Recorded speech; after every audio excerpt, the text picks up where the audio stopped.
Hi friends, ఈరోజు interesting topic వచ్చేసి చూసుకుంటే రాముడు తిరిగిన టైంలో రామగిరి కిలా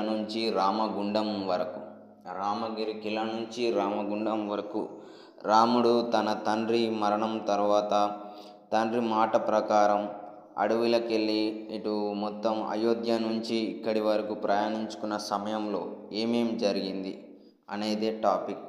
రామగిరి కిలా శాసనాలు, వాటి నిధి నిక్షిప్తాలు, వాటి నుంచి అక్కడున్న ప్రకృతి, అక్కడున్న అడవులు, ఆ జీవరాశులలో ఉన్న రహస్యాలు, ఇవన్నిటినీ ఇక్కడి నుంచి రాముడి గుండాలు 108 గుండాలు ఉంటాయి, వాటి విశిష్టతను అలా చేసుకుంటూ వెళ్తూ ఎన్నో రకాల విశేషాలు తెలుసుకోవడమే అతని జర్నీగా అయింది.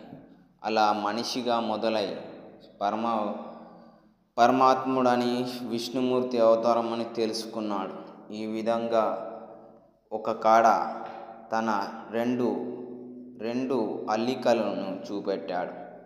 2 అల్లికలు అంటే, నేను ఎక్కడున్నా, ఒకవేళ నేను ఫ్యూచర్లో కానీ, పాస్ట్లో కానీ, ప్రజెంట్లో కానీ నా ఐడెంటిటీ పోయినా అది అందరిలో ఉండడానికి రామగుండం నుంచి రామగిరి కిలా వరకు, రామగిరి కిలా నుంచి రామగుండం వరకు తిరిగేసి మరిగేసి చూసిన నా చరిత్రే కనబడాలని, ఒకవేళ ఈ సూర్యవంశం చరిత్రలో రాముడి ఘట్టం ఇక్కడితో అయిపోదని, ఇదంతా మనిషికి సంకల్పం ఇచ్చే నమ్మకం ఒకటి ఉండాలని, ఆ ధైర్యమే లేకపోతే బతుకుడు ఎలాగని, ఒక నమ్మకం ఇంకో నమ్మకమే దేవుడిగా శ్రీరాముడయ్యాడు.